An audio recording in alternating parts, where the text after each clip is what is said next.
Welcome to पवन वाग academy. I am Ankita और आज के क्लास में हम लोग जो भी आपका ओल्ड वाला क्लास था उसका लेक्चर कंटिन्यू करते हैं। तो जैसे कि प्रीवियस वाले क्लास में हम लोगों ने डिस्कस किया था शॉर्टकी डिफेक्ट को और डिस्कस किया था फ्रेंकेल डिफेक्ट को। ये मेरे स्क्रीन पे अभी भी है और मैंने इसका डायग्राम भी डिस्कस किया था। लेकिन जैसे कि प्रीवियस वाले क्लास में मैंने आपको बताया था कि हमारी दो चीज़ जो थी वो डिस्कस करने की रह गई थी। एक था आपका कॉन्सिक्वेंसेस क्या क्या होते हैं शॉर्टकी डिफेक्ट के और फ्रेंकेल डिफेक्ट के, और दूसरा था कि कौन सी कंडीशंस होती है जिसमें ये शॉर्टकी डिफेक्ट अराइज होता है और जिसमें फ्रेंकेल डिफेक्ट अराइज होता है। तो वो दोनों चीज़ें अभी हम लोग देख लेते हैं। सबसे पहले देखते हैं कि कंडीशंस कौन सी होती है जिस कंडीशंस में इस टाइप का डिफेक्ट फॉर्म होता है।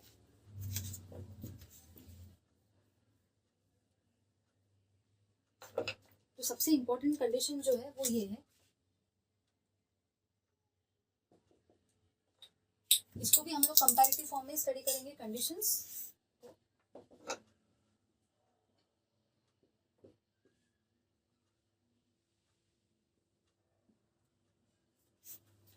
सबसे इम्पोर्टेंट कंडीशन जो है शॉर्टकी डिफेक्ट में वो ये होती है, कोई भी क्रिस्टल जो भी होगा है, किसी भी चीज़ का आप क्रिस्टल ले लो, वो क्रिस्टल तभी आपको शॉर्टकी डिफेक्ट दिखाएगा जब उसमें दोनों के दोनों आयंस मतलब कि कटायन और अनायन का साइज जो है वो ऑलमोस्ट सिमिलर है।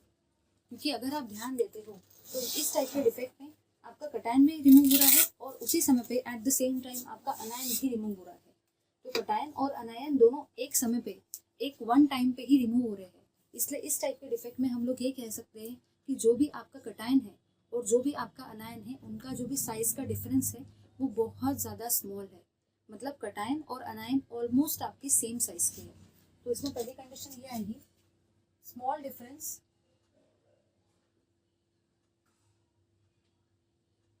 In size of cation and anion.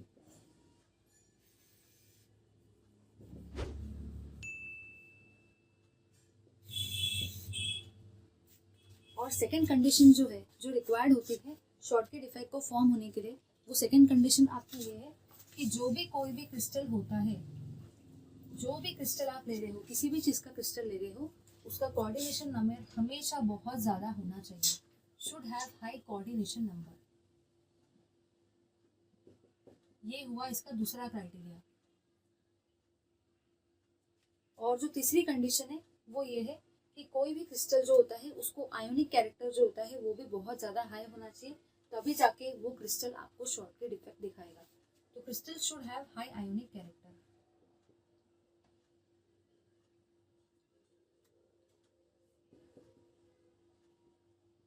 तो अगर आपकी कोई भी क्रिस्टल में ये तीन कंडीशन सेटिस्फाई होती है, पहली कंडीशन की जो भी साइज है कटायन और अनायन का उनका जो भी डिफरेंस है वो बहुत ज़्यादा स्मॉल होना चाहिए। दूसरी कंडीशन ये है कि क्रिस्टल जो है उसका कोऑर्डिनेशन नंबर बहुत हाई होना चाहिए। और तीसरी कंडीशन है कि क्रिस्टल का आयोनिक कैरेक्टर भी बहुत हाई होना चाहिए, तभी जाके वो क्रिस्टल आपका शॉर्टकी डिफेक्ट शो करेगा। अब फ्रेंकेल डिफेक्ट में देखते हैं वही वाले पॉइंट। तो फ्रेंकेल डिफेक्ट में आपका फर्स्ट पॉइंट ये कहता है, अगर आपने यहाँ ध्यान से देखा है तो आपने देखा कि यहाँ पे जो भी डिफरेंस है कटायन का और अनायन के साइज का वो कैसा है, बहुत ज़्यादा स्मॉल। तो आप यहाँ पे इसका बिल्कुल अपोजिट वाला बिहेवियर देखोगे। तो यहाँ पे हम लोग वो ऑब्जर्व करेंगे, there is a high difference in the size of cation and anion. तो जो भी आपके कटायन का और अनायन का साइज होगा उसका जो भी डिफरेंस होगा वो बहुत ज़्यादा हाई होगा फ्रेंकेल डिफेक्ट में। ये होती है पहली कंडीशन फ्रेंकेल डिफेक्ट की। अगर आप ध्यान देते हो तो इस टाइप के डायग्राम में, इस टाइप के डिफेक्ट में मैंने आपको देखो डायग्राम यहाँ शो किया है।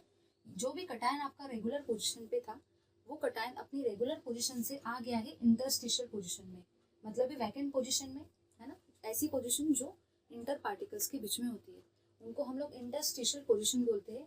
तो जो भी आपका कटायन है वो इंटरस्टिशियल पोजीशन पे आ गया है। तो इस टाइप के डिफेक्ट को हमने कहा है फ्रेंकेल डिफेक्ट। बट आप देखो कि इस टाइप के डिफेक्ट में सिर्फ और सिर्फ कटायन का ही मूवमेंट हो रहा है, अनायन का मूवमेंट नहीं हो रहा है। तो उसका रीज़न ये है कि जो भी आपका अनायन है उसका साइज बहुत ज़्यादा बिग है और जो भी आपका कटायन है उसका साइज बहुत ज़्यादा छोटा है। इसलिए हम लोग इस टाइप के डिफेक्ट में कटायन का ही मूवमेंट कर रहे हैं। इसलिए मैंने यहाँ पे लिखा है कि high difference in the size of cation and अनायन। और कटायन बहुत ज़्यादा छोटा है इसलिए सिर्फ और सिर्फ कटायन का ही आपका मूवमेंट हो रहा है। सेकेंड पॉइंट जो है वो भी बिल्कुल इसका अपोजिट रहेगा। शॉर्टकी डिफेक्ट में क्रिस्टल को हाई कोऑर्डिनेशन नंबर होना चाहिए, तो फ्रेंकेल डिफेक्ट में क्रिस्टल को लो कोऑर्डिनेशन नंबर होना चाहिए।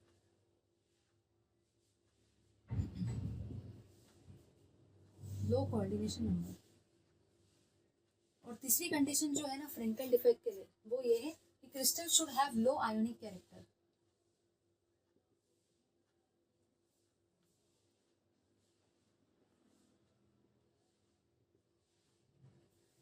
अगर कोई भी क्रिस्टल हमें ये तीन कंडीशन शो करता है, high difference in the size of cation and anion, दूसरी चीज है crystal should have low coordination number, और तीसरी थिंग है crystal should have the low ionic character, तभी जाके वो क्रिस्टल आपका फ्रेंकल डिफेक्ट शो करेगा।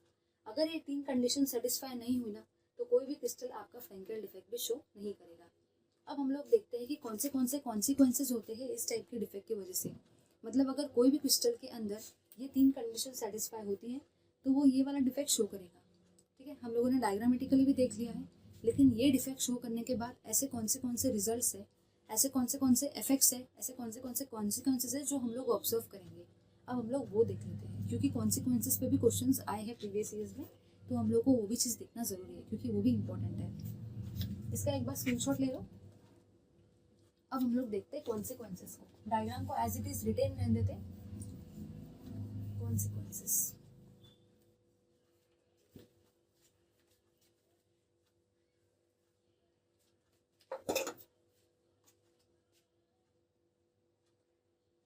कॉन्सिक्वेंसेज ऑफ शॉर्टकट डिफेक्ट, और इस तरफ आएगा कॉन्सिक्वेंसेज ऑफ फ्रेंकल डिफेक्ट।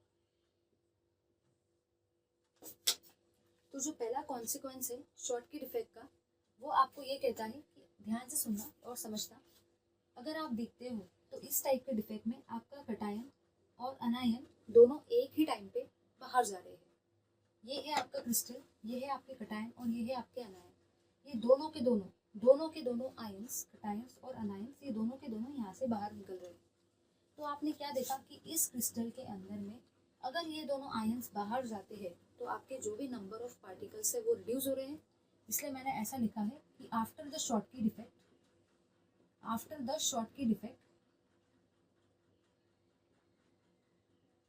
जो भी आपके नंबर ऑफ आयंस उसमें दोनों आ गए, कटायन भी आ गए और अनायन भी आ गए। आयंस जो है वो डिक्रीज हो रहे हैं, क्योंकि आयंस अगर बाहर जा रहे हैं तो उनका नंबर जो है क्रिस्टल के अंदर में वो कम हो रहा है। अब सोचने की बात ये है कि अगर नंबर कम हो रहा है आयंस का, तो आयंस का मास भी कम हो रहा है। अब इस क्रिस्टल का जो भी आपका मास है वो थोड़ा कम आएगा, क्योंकि दो आयंस बाहर चले गए हैं। तो अब जो भी मास है ना, जो भी वेट है इस क्रिस्टल का, वो लेस रहेगा। इसलिए मैंने लिखा है जिसके वजह से जो भी आपका मास होता है क्रिस्टल का, वो डिक्रीज हो रहा है। अब सोचने की बात ये है कि अगर मैं बात करूँ ना वॉल्यूम ऑफ क्रिस्टल, तो ध्यान देना ये है आपका क्रिस्टल। चाहे कितने भी आयंस बाहर गए हो या कितने भी आयंस अंदर आए हो, जो भी वॉल्यूम होता है, जो भी साइज होता है, जो भी शेप होता है इस यूनिट सेल का, वो तो चेंज नहीं हो रहा है ना, वो तो जैसा था वैसा ही है। इसलिए इसका जो भी वॉल्यूम है वो कैसा है, कांस्टेंट। फिर मैंने यहाँ पे ऑब्जर्व किया जो भी आपका डेंसिटी होता है, डेंसिटी का फॉर्मूला होता है आपका मास अपॉन वॉल्यूम, है ना। अब मुझे एक बार देख के बताना कि जो भी आपका मास है इस चीज का, वो डिक्रीज हो रहा है, और जो भी आपका वॉल्यूम है वो कांस्टेंट है। तो ओवरऑल आपने क्या ऑब्जर्व किया कि जो भी आपकी डेंसिटी है ना क्रिस्टल की, वो डिक्रीज हो रही है। तो इस डिफेक्ट का कॉन्सिक्वेंस क्या हो रहा है कि किसी भी क्रिस्टल में अगर कंडीशन सेटिस्फाई होती है, तो वो क्रिस्टल हमें शॉर्टकट इफेक्ट तो दिखाएगा, लेकिन शॉर्टकट इफेक्ट की वजह से एक कॉन्सिक्वेंस जो है वो अराइज होगा। वो ये है कि क्रिस्टल की डेंसिटी जो है वो आपकी डिक्रीज हो जाएगी, क्योंकि उसका मास डिक्रीज होगा, क्योंकि नंबर ऑफ पार्टिकल्स भी डिक्रीज हो गए। अगर हम लोग देखते हैं ना फ्रेंकल डिफेक्ट को, तो फ्रेंकल डिफेक्ट में भी कुछ कॉन्सिक्वेंसेज है। अब उनको देखते हैं कि क्या कॉन्सिक्वेंसेज है। तो मैंने यहाँ ये ऑब्जर्व किया कि आफ्टर फ्रेंकल डिफेक्ट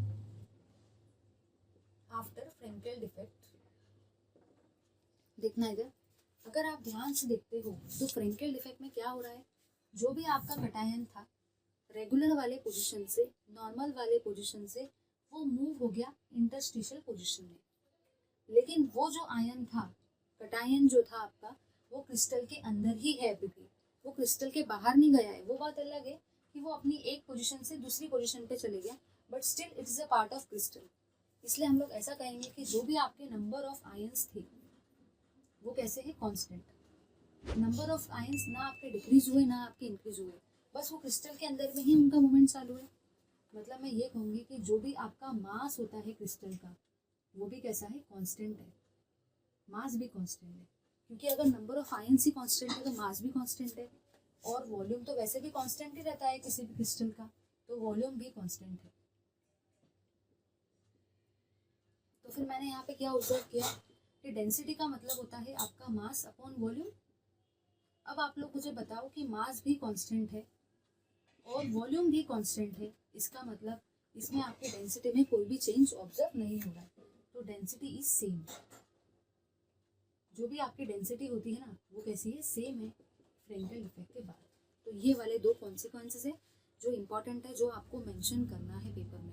तो यहाँ पे आपका ये वाला टॉपिक जो था सब्स्टिट्यूशन इम्प्योरिटी डिफेक्ट का, वो एंड होता है। और हम लोगों ने सब्स्टिट्यूशन इम्प्योरिटी डिफेक्ट के सॉरी स्टोइकियोमेट्रिक इम्प्योरिटी डिफेक्ट के सारे कैटेगरी स्टडी किया, वैकेंसी डिफेक्ट स्टडी किया, ठीक है, शॉर्टकी स्टडी किया, फ्रेंकेल स्टडी किया, और हम लोगों ने सब्स्टिट्यूशन इम्प्योरिटी डिफेक्ट भी हम लोगों ने स्टडी कर लिया है, ठीक है।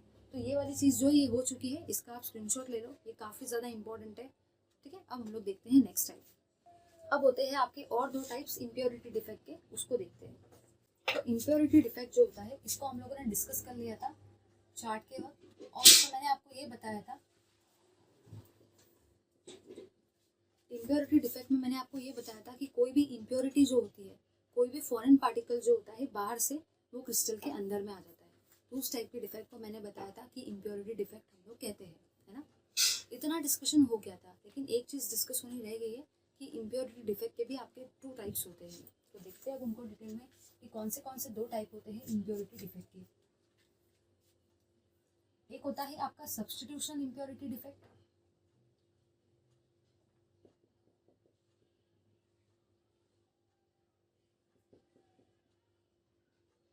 और एक होता है आपका इंटरस्टिशियल इम्प्योरिटी डिफेक्ट।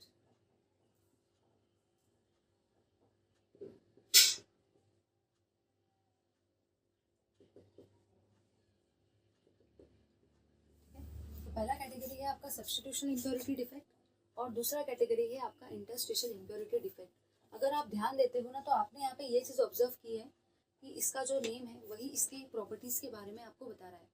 तो यहाँ पे ध्यान देना, आपको ये समझ में आ रहा है कि जो भी आपका नॉर्मल वाला एटम है, उनका सब्स्टिट्यूशन हो रहा है इम्प्योरिटी वाले एटम से। नॉर्मल वाले एटम का किसी भी क्रिस्टल के अंदर में जो भी आपके रेगुलर एटम्स है, जो भी आपके नॉर्मल एटम्स है, वो सब्स्टिट्यूट हो रहे हैं इम्प्योरिटी वाले एटम से। इसलिए इस टाइप के डिफेक्ट को कहते हैं सब्स्टिट्यूशन इम्प्योरिटी डिफेक्ट। देखते हैं हम लोग इन दिस डिफेक्ट, एक बार लिख लेते हैं क्या दिया गया है इसके अंदर में। The regular atoms are substituted by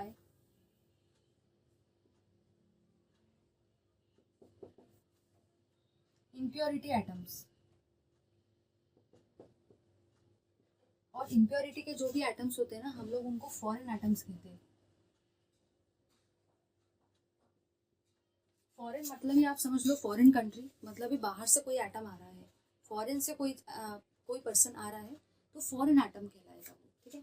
तो जो भी आपके डिफेक्ट रहेंगे, उसमें रेगुलर वाले जो एटम्स होते हैं वो सब्स्टिट्यूट हो जाएंगे बाय द फॉरेन एटम्स। देखते हैं डायग्रामेटिकली। तो मैंने यहाँ पे ये ऑब्जर्व किया, ये है मेरा एक क्रिस्टल जिसको मैंने मेंशन किया है क्रिस्टल, ठीक है। अब देखना है क्रिस्टल के अंदर में आपके कुछ एटम्स है,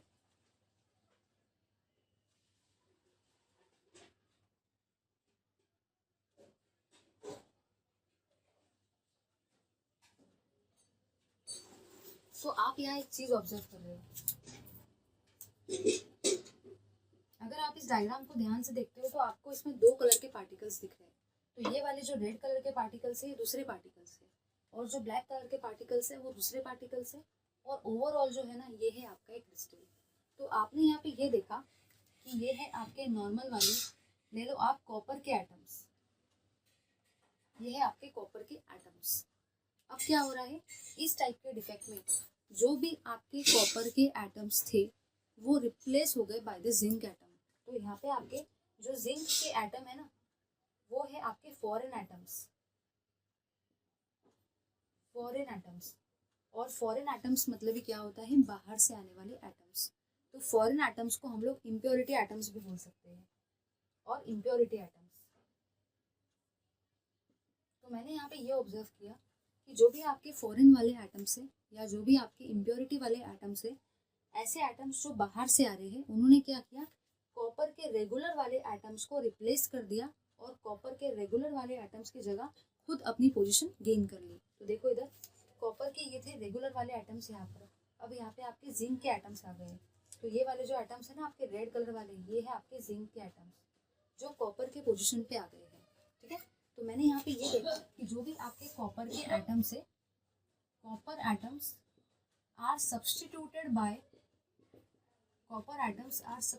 बाय जिंक, मतलब ये आपके फॉरेन एटम्स। तो इम्प्योरिटी वाले एटम्स जो थे वो क्या हुए हैं, सब्स्टिट्यूट हुए हैं। इसलिए इस टाइप के डिफेक्ट को हम लोग क्या कहते हैं, सब्स्टिट्यूशनल इम्प्योरिटी डिफेक्ट। इस टाइप के डिफेक्ट का सबसे बेस्ट एग्जांपल जो होता है ना, वो होते हैं आपके अलॉयज। आपने बहुत बार पढ़ा होगा कि अलॉयज के बारे में। अलॉयज क्या होता है, अगर एक मेटल को दूसरे मेटल के साथ मिक्स करे तो अलॉय का फॉर्मेशन होता है, बट ये अलॉय ऐसे नहीं बनते, ये अलॉय इस तरीके से बनते हैं। क्रिस्टल के अंदर ये अलॉय इस तरीके से फॉर्म होते हैं। ठीक है, तो जो आपके अलॉयज होते हैं, जैसे कि आपने लो ब्रास का अलॉय, तो ब्रास के अलॉय में क्या क्या होता है, एक होता है आपका कॉपर प्लस जिंक, तभी जाके वो ब्रास का अलॉय फॉर्म करता है। तो इस तरीके से यहाँ पे आपका ब्रास का अलॉय फॉर्म हो रहा है। ये देखो, ये है कॉपर एटम्स और ये है आपके जिंक एटम्स। अब हम लोग देखते हैं इंटरस्टिशियल इम्प्योरिटी डिफेक्ट को, कि इंटरस्टिशियल इम्प्योरिटी डिफेक्ट्स क्या होते हैं। तो इंटरस्टिशियल इम्प्योरिटी डिफेक्ट्स में क्या होता है, एक बार डेफिनेशन लिख लेते हैं। In this defect the impurity atoms occupies the interstitial position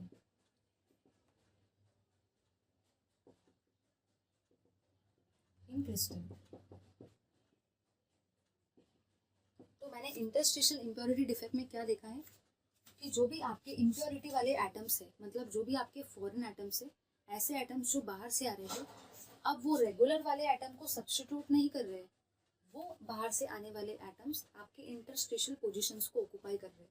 देखते हैं हम लोग कैसे। सपोज अगर मैंने यहाँ पे इस क्रिस्टल को ड्रॉ किया है, ये हुआ आपका क्रिस्टल, तो इस क्रिस्टल के अंदर में बहुत सारे एटम्स होंगे, है ना। तो हम लोग उन एटम्स को ड्रॉ कर लेते हैं।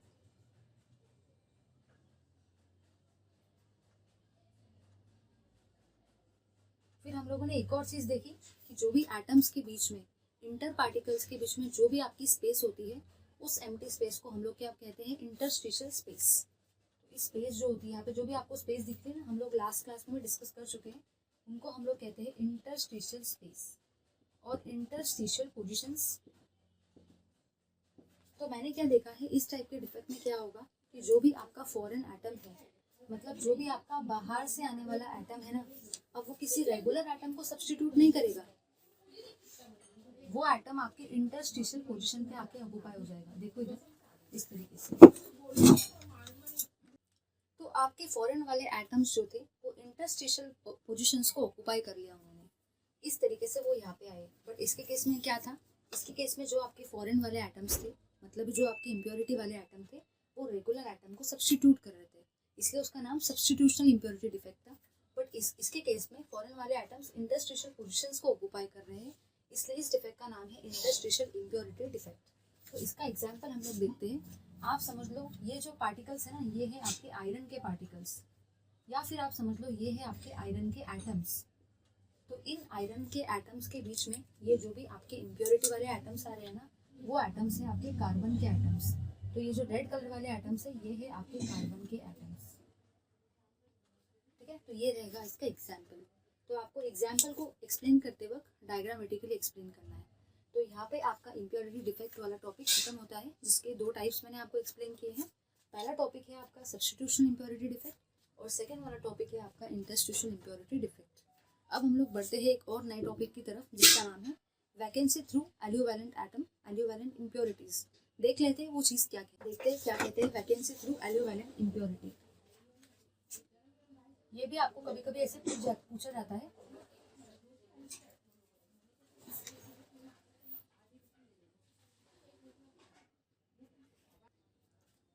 एलियोवैलेंट इम्प्योरिटी।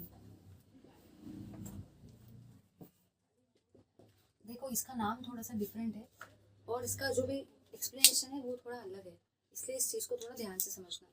तो ये चीज़ यहाँ पे कह रही है वैकेंसी थ्रू एलियोवैलेंट इम्प्योरिटी। तो एलियो जो है ना, इस एलियो का मतलब होता है आपका अदर, और वैलेंट का मतलब होता है आपका वैलेंसी, और वैलेंसी का ही मीनिंग क्या होता है? Oxidation state. तो अगर आप इस नेम का मीनिंग निकालते हो, ऑक्सीडेशन नंबर भी बोल सकते हैं और ऑक्सीडेशन स्टेट भी बोल सकते हैं।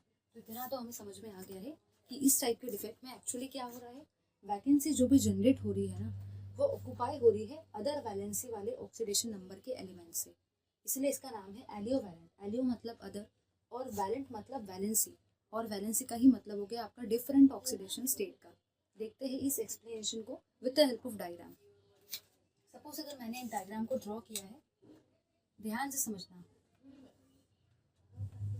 तो इस डायग्राम के अंदर में ये मैं ले रही हूँ आपका NaCl का क्रिस्टल, ये है आपका NaCl का क्रिस्टल। तो इसके इस NaCl के क्रिस्टल के अंदर में आपके Na+ आयन भी है और Cl- आयन भी है।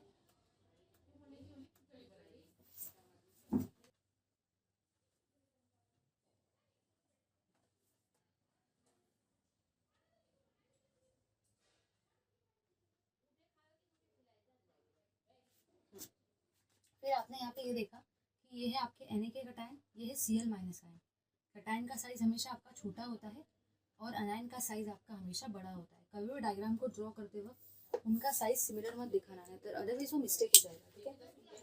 अब जैसे कि मैंने यहाँ पे NaCl क्रिस्टल को तो ड्रॉ कर दिया, लेकिन इसका नाम क्या है? Vacancy through aliovalent impurity. अब एक रिएक्शन इसमें इन्वॉल्व होती है।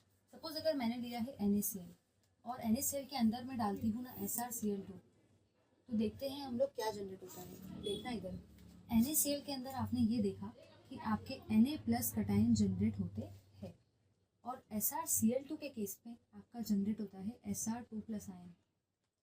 तो अगर आप मुझे एक बात ध्यान देते हो ना, तो मैं आपको एक बेसिक कंसेप्ट क्लियर करती हूँ कि अगर आप 1 को 2 से मल्टीप्लाई करते हो तो आपको 2 मिलता है ना। इसका मतलब ये हुआ कि अगर मैं 2 Na+ आयन लेती हूँ, ठीक है, तो उसी का मतलब मेरा एक Sr2+ आयन होता है, ठीक है। ये एक है, ये एक है और ये एक है। इसका मतलब क्या हुआ? देखो आप ध्यान से, इसका मतलब ये हुआ, ये है आपका +1, ये भी है आपका +1, और 1 + 1 आपका होता है 2, और राइट साइड में देखो यहाँ पे भी क्या है? +2। इसका मतलब ये हुआ कि आपके चार्ज तभी बैलेंस होंगे जब आप 2 Na+ आयन को एक Sr2+ आयन के साथ मैनेज कर लो या बैलेंस कर लो, ठीक है। तो बस यहाँ पे वही वाली चीज़ हो रही है, मैंने 2 Na+ आयन की जगह पे एक Sr2+ आयन को लिखा है। तो आप समझते हैं हम लोग, मैंने क्या किया है ना, यहाँ से 2 Na+ आयन जो थे उनको रिमूव कर दिया। देखना, 2 Na+ आयन को मैंने रिमूव कर दिया और उसके जगह पे मैंने सिर्फ और सिर्फ आपका एक ही Sr2+ आयन लगाया है। ये सारे के सारे आपके Na+ आयन है, ये भी आपका Na+ आयन है, ये भी आपका Na+ आयन है, और ये भी आपका Na+ आयन है। लेकिन यहाँ पे जो 2 आपके Na+ आयन थे, उन 2 Na+ आयन के जगह पे सिर्फ और सिर्फ आपका एक ही Sr2+ आयन आया है। उसका रीज़न ये है कि जब 2 Na+ आयन एक साथ लेते हैं तब 1 + 1 2 होता है। इसी का मतलब तभी जाके आपका एक Sr2+ आयन आता है। तो 1 + 1 = 2+। समझ में आ गया? तो 2 की जगह पे एक आया है, इसलिए इस टाइप की इम्प्योरिटी को हम लोग क्या कहते हैं? इस टाइप के इम्प्योरिटी डिफेक्ट को vacancy through aliovalent impurity defect. तो बाहर की कोई इम्प्योरिटी तो अंदर आ रही है, जैसे कि Sr2+ बाहर से आया है, लेकिन जो भी उसकी वैलेंसी है, जो भी उसका ऑक्सीडेशन स्टेट है, वो कैसा है? अदर वैलेंसी है, अदर ऑक्सीडेशन स्टेट है। इसका +1 था, इसका +2 है, इसलिए इस टाइप के डिफेक्ट को कहा जाता है एलियोवैलेंट इम्प्योरिटी डिफेक्ट। अब देखते हैं लास्ट टाइप का डिफेक्ट, जो कि होता है आपका नॉन स्टोइकियोमेट्रिक डिफेक्ट, और उसके 2 टाइप्स को, फिर वहाँ पे आपके सारे डिफेक्ट्स कंप्लीट हो जाएंगे। तो जो भी आपका लास्ट वाला डिफेक्ट है उसका नाम है नॉन स्टोइकियोमेट्रिक डिफेक्ट।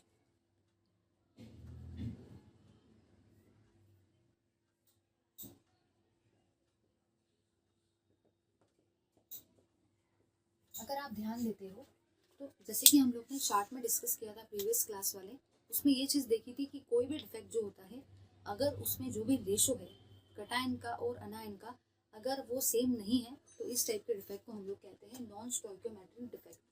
और नॉन स्टोइकियोमेट्रिक डिफेक्ट के आपके दो फर्दर टाइप्स होते हैं, ध्यान से समझते हैं इस चीज़ को। एक होता है आपका मेटल डेफिशिएंसी डिफेक्ट और एक होता है आपका मेटल एक्सेस डिफेक्ट। यहाँ पे भी इनके नेम ही सारी चीज़ों को एक्सप्लेन करते हैं। देखो यहाँ पे इसका नाम है मेटल डेफिशिएंसी, मतलब इस टाइप के डिफेक्ट में एक्चुअली क्या हो रहा है, इस टाइप के डिफेक्ट में आपका जो भी मेटल का कटायन है ना, मेटल के कटायन की डेफिशिएंसी जनरेट हो रही है, मतलब मेटल के कटायन जो है वो आपके वहाँ पे लेस है, इसलिए इस टाइप के डिफेक्ट को कहा जाता है मेटल डेफिशिएंसी डिफेक्ट। तो मेटल का कटायन कैसा है, in less amount, in less number, अगर लेस नंबर में होगा तभी डेफिशिएंसी क्रिएट होगी।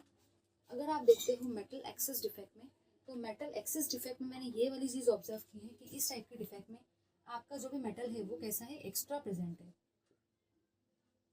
तो ये दोनों डिफेक्ट अगर देखा जाए ना तो एक दूसरे के अपोजिट है, क्योंकि इस डिफेक्ट में मेटल की कमी है ना, मेटल लेस नंबर में, इसलिए इसका नाम है डेफिशिएंसी। और इस टाइप के डिफेक्ट में मेटल एक्स्ट्रा में प्रेजेंट है, तो इस टाइप के डिफेक्ट को कहा गया है मेटल एक्सेस डिफेक्ट। अगर आप खुद सोचो, अगर मेटल का अमाउंट कम कर दिया जाए या मेटल का अमाउंट बढ़ा दिया जाए तो जो भी रेशो है ना कटायन और एनायन का, वो दोनों केसेस में सेम नहीं रहेगा, इसलिए ये दोनों के दोनों आपके नॉन स्टोइकियोमेट्रिक डिफेक्ट की कैटेगरी में आते हैं। अब अगर मैं देखती हूँ ना मेटल डेफिशिएंसी डिफेक्ट, तो इसमें क्या होता है ना, in this type of defect the extra negative charge, जो भी आपका एक्स्ट्रा नेगेटिव चार्ज है ना, extra negative charge is balanced by the same metal cation with higher oxidation state।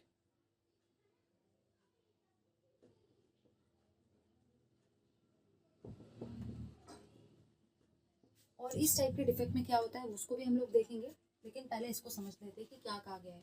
Suppose अगर मैं कोई भी एक मेटल को लेती हूँ, ध्यान से समझते हैं डायग्रामेटिकली, अगर मैंने कोई भी क्रिस्टल को लिया है, मेटालिक क्रिस्टल ले लो, कोई भी क्रिस्टल ले लो चलेगा, ये है मेरा एक क्रिस्टल। अब इस क्रिस्टल के अंदर में बहुत सारे आपके एटम्स होंगे, तो मैंने उन एटम्स को ड्रॉ किया है।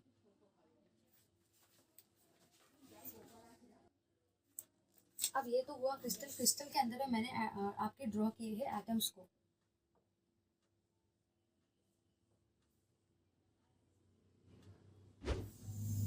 इस तरीके से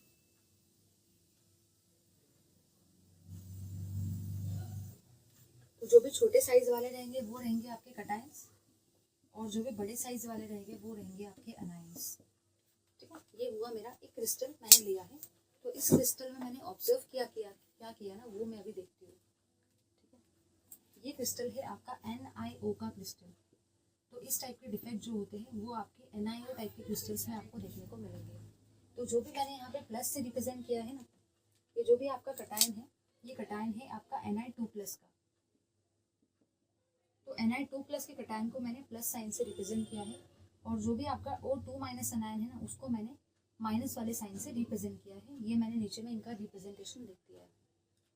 अब काम की चीज़ समझते हैं, टॉपिक को समझते हैं और टर्म को समझते हैं कि इसमें एक्चुअली कंसेप्ट क्या इन्वॉल्व है। कंसेप्ट इसमें ये कहता है कि अगर मैं ध्यान देती हूँ तो जो भी आपका NiO क्रिस्टल है ना, NiO क्रिस्टल में आपके 2 टाइप के एटम्स प्रेजेंट है। पहला वाला जो आपका एटम प्रेजेंट है वो है आपका Ni2+ आयन और है O2- आयन। ठीक है, ये दोनों आयन्स आपके प्रेजेंट है। किसी भी क्रिस्टल के अंदर में एक कटायन प्रेजेंट होता है, एक अनायन प्रेजेंट होता है, तो उसी तरीके से यहाँ पे Ni2+ है और O2- आयन प्रेजेंट है। तो दूसरी चीज़ मैंने यहाँ पे जो देखी वो ये है कि जो भी आपका Ni होता है, मतलब जो भी आपका निकेल होता है ना, उसको हम लोग Ni से रिप्रेजेंट करते हैं, बट उसके कभी भी 2 ऑक्सीडेशन स्टेट होते हैं। एक होता है आपका Ni2+ और एक होता है आपका Ni3+। इन 2 टाइप के ऑक्सीडेशन स्टेट्स हमें निकल शो करता है केमिकली। तो फिर मैंने यहाँ पे एक और चीज़ ये देखी, ध्यान देना, इसको भी वैसे ही समझते हैं। अगर मैं सपोज 3 Ni2+ लेती हूँ एक जगह पे, ठीक है, और दूसरी जगह पे मैं लेती हूँ Ni3+ 2 टाइम्स, तो आपने यहाँ पे ऑब्जर्व क्या किया, अगर आप लेफ्ट हैंड साइड वाली चीज़ को देखते हो ना, लेफ्ट हैंड साइड वाली चीज़ को, तो +2 +2 +2 तो कितना हुआ, +6 हुआ ओवरऑल चार्ज, +6। अगर आप राइट हैंड साइड में देखते हो तो +3 +3 कितना हुआ, +6।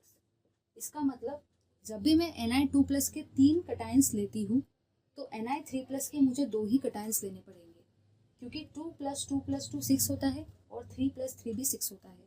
तो 3 Na2+ को मैं रिप्लेस कर सकती हूँ 2 Na3+ से, क्योंकि ये दोनों एक दूसरे के इक्विवेलेंट है।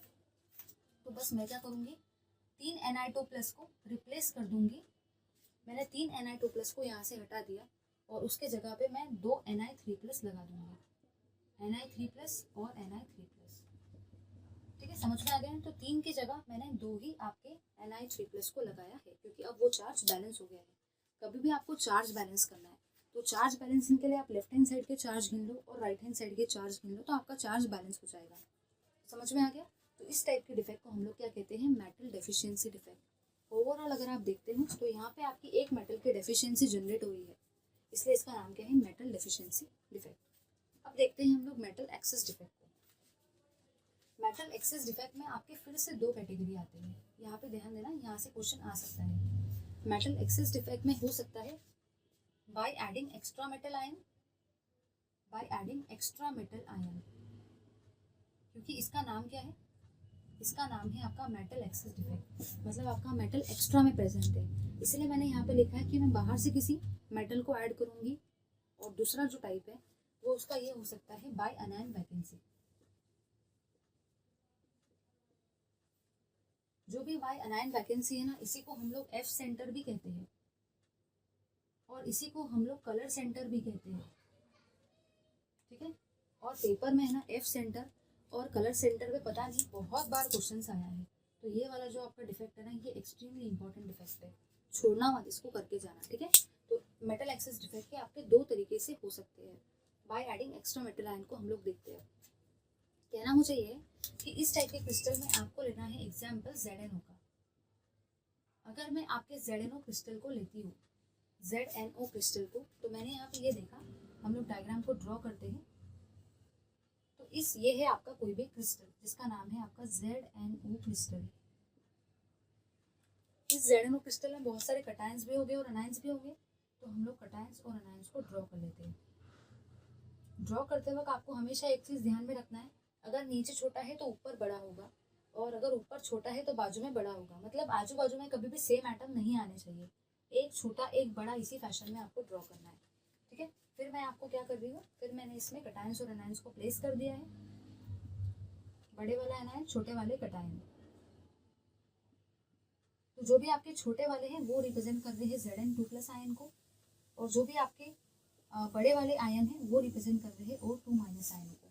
अब देखना है कि यहाँ पे क्या होता है। इस टाइप के डिफेक्ट में एक्चुअली क्या होगा ना, बाहर से कोई भी आपका जिंक वाला एटम जो है ना, वो इंटरस्टिशियल पोजीशन पे आके ऑक्यूपाई हो जाएगा, मतलब यहाँ पे वो आ जाएगा। तो आपने यहाँ ये देखा कि इस टाइप के डिफेक्ट में बाहर से कोई भी एक मेटल एटम जो कि आउटसाइड से आ रहा है और वो इंटरस्टिशियल पोजीशन को आके ऑक्यूपाई कर रहा है, इसलिए यहाँ इसका नाम क्या है, by adding extra metal ion. मैंने इस एक्स्ट्रा मेटल आयन को इस इंटरस्टिशियल पोजीशन में अपने से ऐड किया है, तो यहाँ पे जो भी आपका मेटल का अमाउंट है वो इंक्रीज हो रहा है, इसलिए इस डिफेक्ट का नाम क्या हुआ, मेटल एक्सेस डिफेक्ट, या मेटल वहाँ पे क्या है, एक्स्ट्रा अमाउंट में प्रेजेंट है। इसका एग्जाम्पल रहेगा ZnO क्रिस्टल। चले आते हैं हम लोग बाय अनायन वैकेंसी और एफ सेंटर और कलर सेंटर, और देखते हैं कि ये एक्चुअली क्या एक्सप्लेन कर रहे हैं। ये वाला टॉपिक इंपॉर्टेंट है, क्योंकि इस डिफेक्ट के वजह से सारे के सारे डिफेक्ट्स में से सिर्फ और सिर्फ आपका अनायन वैकेंसी डिफेक्ट ही है ना, वो एक ऐसा डिफेक्ट है जिसकी वजह से क्रिस्टल कलर शो करता है। तो क्रिस्टल में जितने भी आपको कलरफुल क्रिस्टल्स देखने को मिलेंगे, जैसे कि डायमंड का क्रिस्टल तो आपको पता है कि काफ़ी शाइनी होता है, लेकिन डायमंड्स में भी देखो ब्लू डायमंड देखने को मिलता है। तो ऐसे बहुत सारे आपको कलर्स देखने को मिलेंगे, ग्रीन डायमंड देखने को मिलता है। तो वो जो कलर है ना, वो इस आपकी एक्सेस डिफेक्ट की वजह से आते हैं, जिसका नाम है एफ सेंटर और कलर सेंटर। तो देखते हैं हम लोग। तो आपका एफ सेंटर और कलर सेंटर क्या कहता है, देखो इधर। सपोज अगर मैं ले रही हूँ कोई भी एक क्रिस्टल को, ठीक है, मैंने लिया है आपके NaCl क्रिस्टल को, इसलिए मैं इसको रिप्रेजेंट कर रही हूँ NaCl क्रिस्टल से, क्योंकि इसका नाम है। फिर इसके अंदर भी बहुत सारे आपके कटायंस और अनायंस होंगे, तो उसको हम लोग ड्रॉ कर लेते हैं।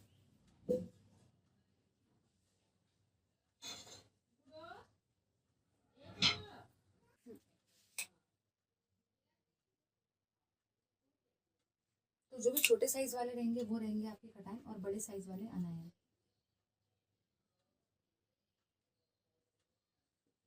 ठीक है, तो इसका मतलब कहना मुझे ये है कि जो छोटे साइज वाले हैं वो है आपके Na+ आयन और जो बड़े साइज वाले हैं वो है आपके Cl- आयन। तो ये हुआ, मैंने ड्रॉ किया है आपका NaCl क्रिस्टल। लेकिन देखना है कि एक्चुअली क्या होता है। अगर आप एक्चुअली इस रिएक्शन में देखते हो ना, तो इसमें आपने यहाँ पे ये चीज़ ऑब्जर्व की है कि जो भी आपका Na+, जो भी आपका Cl- वाला आयन है ना, वो यहाँ से बाहर निकल जाएगा। ध्यान से समझना, Cl- आयन जो था वो यहाँ से आपका बाहर आ गया। ये है आपका Cl- वाला आयन इस क्रिस्टल में से NaCl के बाहर आ गया। तो यहाँ पे कुछ ना कुछ वैकेंट स्पेस जनरेट हुई है। अब देखो यहाँ पे क्या होता है, आप लोग खुद सोचो, ये जो Cl- आयन है ना, ये Na के साथ में आपके रिएक्ट हो जाएगा। ये Cl- आयन जो बाहर निकला है वो इस Na के साथ में रिएक्ट होता है और इससे क्या फॉर्म होता है, इससे फॉर्म होता है NaCl का क्रिस्टल प्लस इलेक्ट्रॉन। काम की चीज़ ये है, जो Cl- आयन रेगुलर वाले पोजीशन से बाहर निकला वो Na के साथ में रिएक्ट करेगा और NaCl बनाएगा, जो कि क्रिस्टल है, जो कि एक सॉल्ट है, और साथ में आपके जनरेट होंगे इलेक्ट्रॉन। अब क्या होगा, जो भी आपका इलेक्ट्रॉन जनरेट हुआ है वो इलेक्ट्रॉन उस Cl- आयन की जगह पे आ जाएगा। समझ गया ना, Cl- आयन निकला, Cl- आयन ने Na के साथ में रिएक्शन की, NaCl को फॉर्म किया, लेकिन साथ में एक इलेक्ट्रॉन भी निकला, वो वाला इलेक्ट्रॉन उस Cl- आयन की जगह पे आया।